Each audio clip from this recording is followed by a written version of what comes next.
King Charles III's recent cancer diagnosis sent shockwaves throughout the world and left royal watchers everywhere reeling from the news. However, the king isn't the only member of the royal family to have been diagnosed with the illness.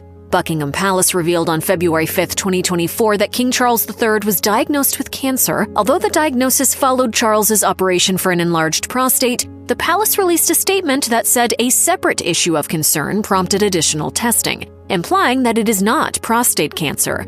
There has been no confirmation on what type of cancer Charles was diagnosed with. He is not the only member of the royal family with a history of cancer, however. Queen Elizabeth II died in September 2022. 2 months after that, excerpts of Giles Brandreth's book, Elizabeth: An Intimate Portrait, were shared online and included speculation that she was struggling with bone marrow cancer. Brandreth wrote, "I had heard that the Queen had a form of myeloma, bone marrow cancer, which would explain her tiredness and weight loss, and those mobility issues we were often told about during the last year or so of her life."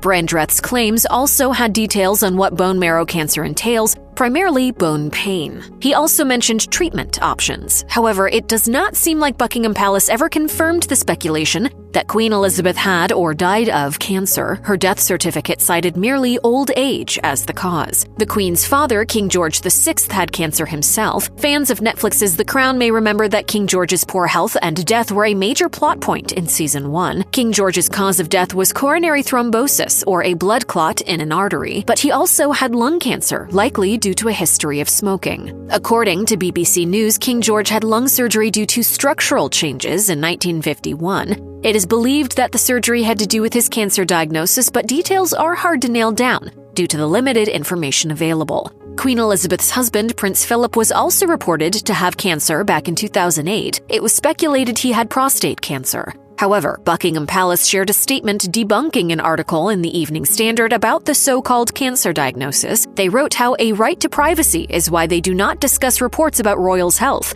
They continued, "We will continue to observe this long-standing practice, but on this occasion, because the damaging story is now being reported widely, the Duke of Edinburgh has authorized us to confirm that the claim made by the Evening Standard that he has received a diagnosis of prostate cancer is untrue."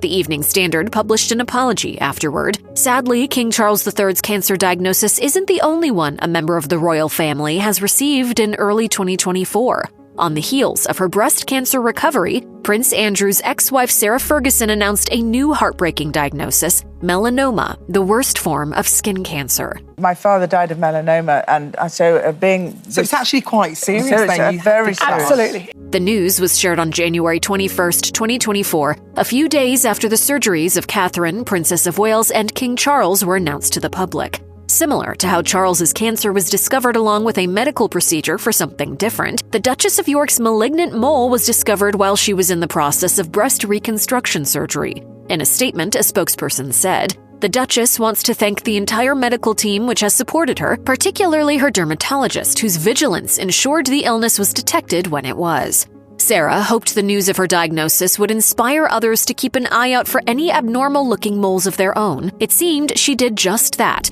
The Sun reported that approximately 8 times as many people visited the National Health Service's webpage on skin cancer in the days following Sarah's announcement.